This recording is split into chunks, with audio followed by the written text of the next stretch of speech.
Então, lidar com a igreja perseguida, na verdade, a gente quer ajudar os caras, mas a gente sai extremamente confrontado, ajudado, apoiado, desafiado. A gente quer dar curso de teologia para eles, mas... Mano, dá vergonha, não dá não? Dá vergonha de querer dar curso de teologia para esses caras. Eles não têm a teoria que a gente tem, mas a prática e vivência que esses caras têm é absurda. E eles não estão, assim, eles não têm espaço para negociar. Não tem. Eu fui nos seminários da Colômbia e eu encontrei uma senhorinha lá. A idade da minha mãe, 80 e poucos anos. Uma biblinha pequenininha e uma lanterninha na mão. Era uma sexta-feira à noite já.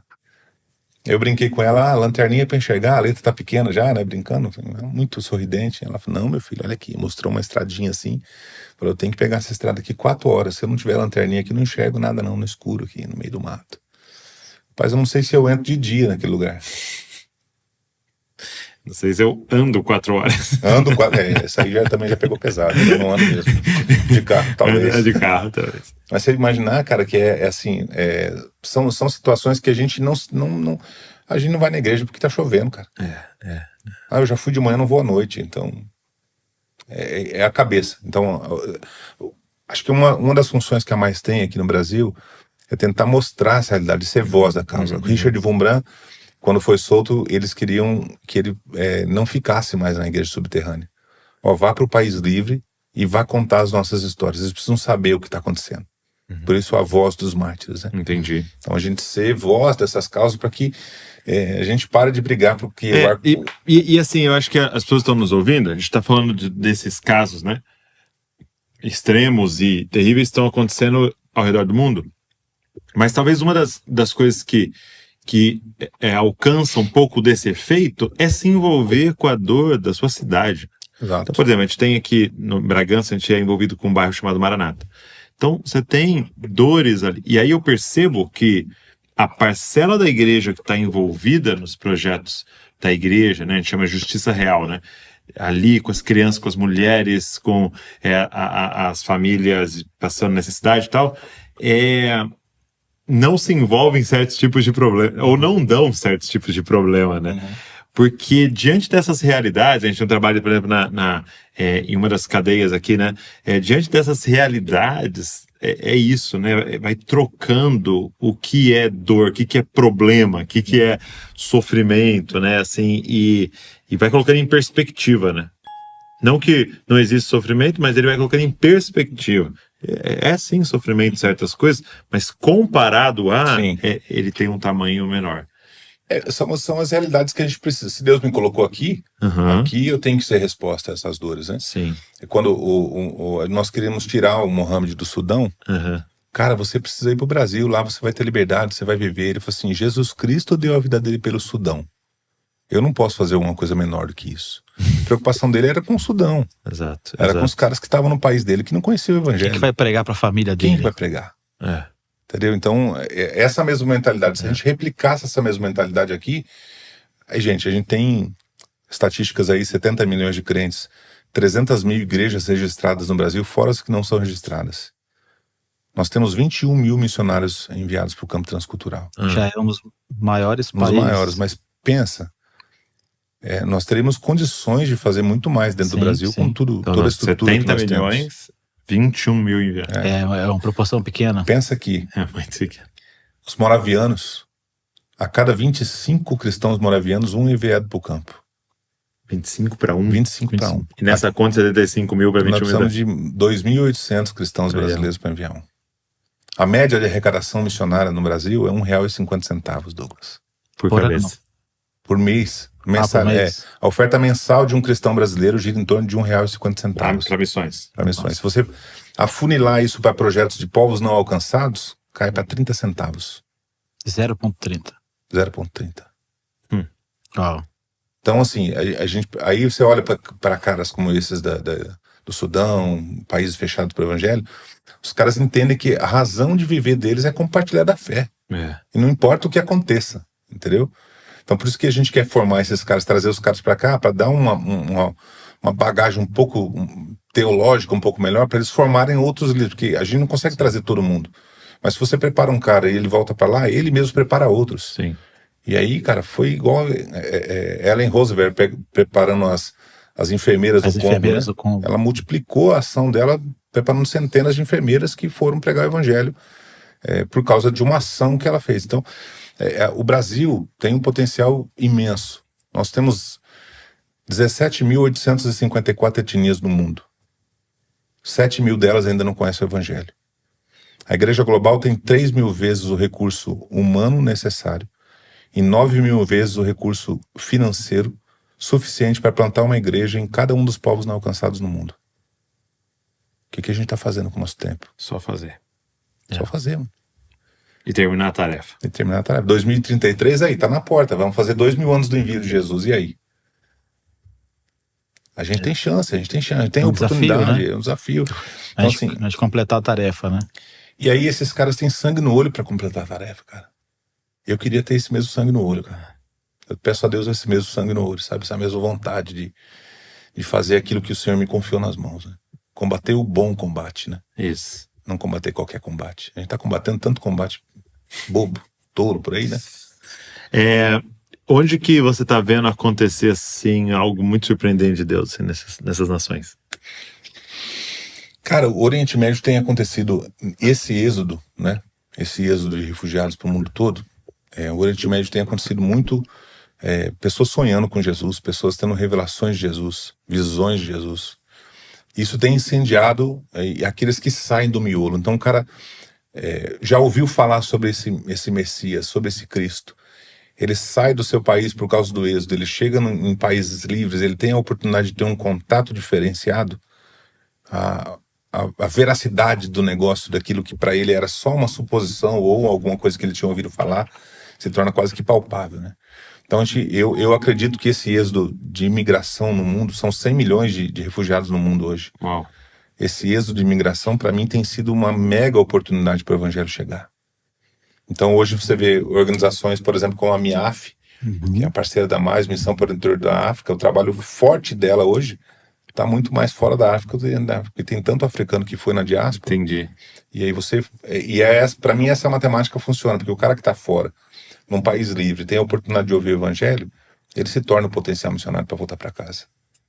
E ele vai fazer um trabalho muito mais rápido e mais efetivo do que todo aquele processo que a gente falou agora há pouco. Então, eu acredito que eu tenho visto que esse movimento da diáspora tem sido um movimento de Deus para acelerar o projeto da Grande Comissão. Sim.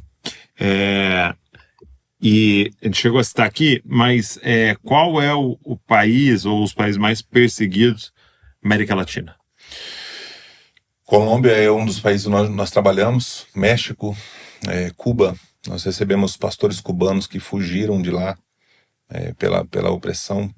A Venezuela sofre uma pressão, muitos venezuelanos saem de lá, mas a gente não trabalha, por exemplo, com refugiados venezuelanos, porque lá é muito mais uma pressão política social do que propriamente dito a perseguição religiosa. Mas países como Colômbia, México, Nicarágua, né? Nicarágua, vários. E assim, por exemplo, se você for na Colômbia e na capital, por exemplo, você vê mega igrejas.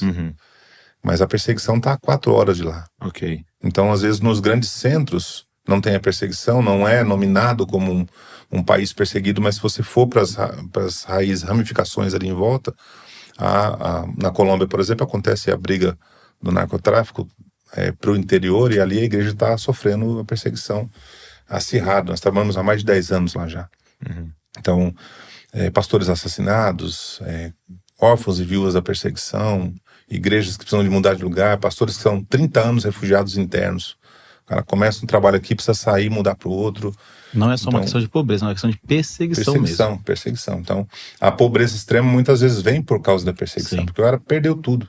O cara tem que recomeçar a vida, e quando ele começa a respirar de novo, ele tem que sair outra vez.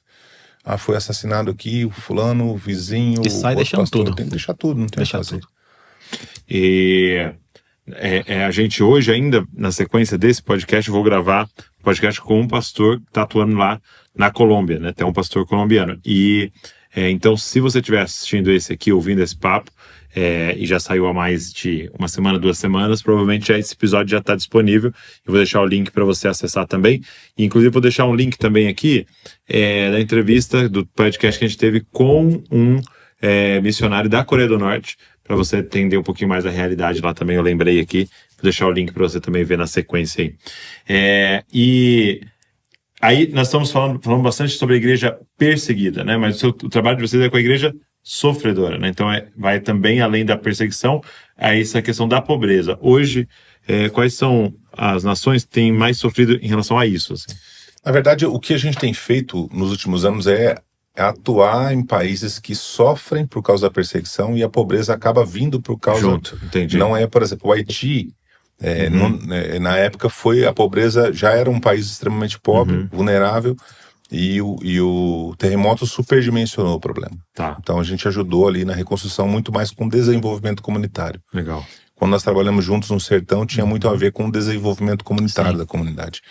Então, desde 2017, a Mais afunilou seus esforços para a perseguição. Então, a gente trabalha em países como a Colômbia, por exemplo, pessoas que passam necessidades, têm dificuldades de se alimentar mais de uma vez por dia por conta da pobreza que veio em decorrência da perseguição. Tá.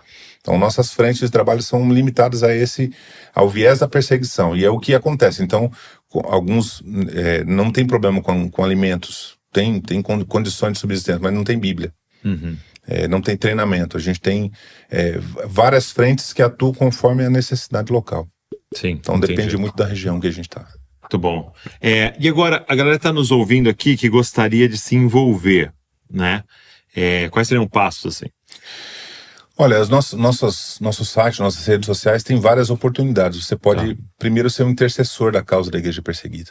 Nós temos ali um link específico no nosso site, onde você pode entrar e olha, eu quero orar pela igreja perseguida. A gente tem muita coisa que a gente não pode publicar abertamente, a gente manda para um grupo fechado de pessoas, alguns pedidos, algumas campanhas. Ali no link, nesse link que vou deixar até na descrição, a pessoa consegue se inscrever nessa lista de transmissão. Ela vai receber um e-mail semanal, 2, 3 e-mails semanais, ou com algumas campanhas específicas, para ela poder, de fato, ser parceira dessa questão. Uma outra frente muito legal é ser mobilizador da causa. Pessoas nas igrejas locais, olha, eu quero ser um mobilizador. Então não precisa necessariamente ser o pastor. Não, pode ser um líder, um jovem, alguém que tenha uma inclinação missionária, que queira conhecer um pouquinho mais. Nós podemos dar um pequeno treinamento para essa pessoa. Nós temos alguns mobilizadores que trabalham com a gente em tempo integral. E eles têm pequenos grupos nas suas igrejas ou igrejas parceiras que podem ser treinadas por ele, para que eles sejam voz da igreja perseguida na sua igreja local. Então a ideia é se você consegue amplificar a voz dessas pessoas. Então, se você quiser cooperar com a gente nesse aspecto de ser um parceiro para amplificar a história, para você contar histórias, nós temos materiais disponíveis, temos mapas que são os balizadores ali de onde está acontecendo a perseguição nesse momento, histórias ali, junto com a Voz dos Mártires, temos muitas histórias o tempo todo acontecendo rapidamente, né? As coisas acontecem muito rápido, então a gente fornece muito material para que as pessoas conheçam e façam a causa conhecida. E pastores e líderes estão nos ouvindo assim, como é que suas igrejas poderiam se envolver? Olha, uma das frentes, nós tivemos um trabalho uma vez no Turcomenistão. Nós tínhamos ali 6 pastores naquela região.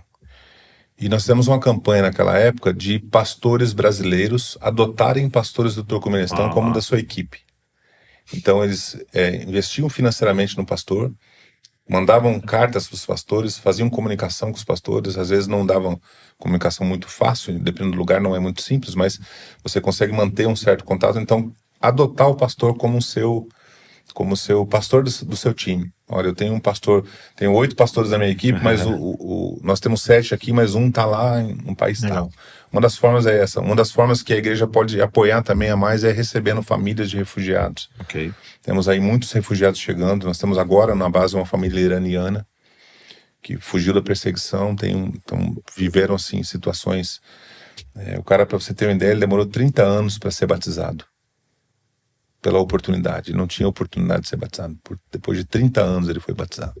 Vocês têm uma sede, né? Temos uma sede ali, fica em Almirante Tamandaré, região metropolitana de Curitiba ali. E ali funciona o nosso escritório, nossa escola de missões e nossas casas para acolhimento a refugiados.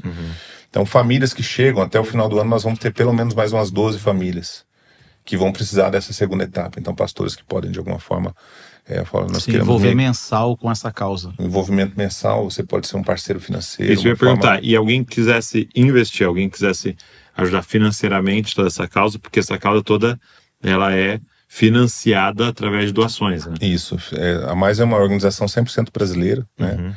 Que arrecada em real para enviar em dólar, né? Isso aqui é um desafio missionário, né? Esse é um milagre. É um milagre. E lá no site também você tem um linkzinho que você pode se tornar um parceiro mensal com qualquer tipo de valor, pela frequência que você quiser. Nossa equipe entra em contato, você pode se tornar um apoiador financeiro. Nós vivemos 100% disso, somos a missão raiz ainda, né? Do boleto, das igrejas que apoiam, irmãos ao redor do...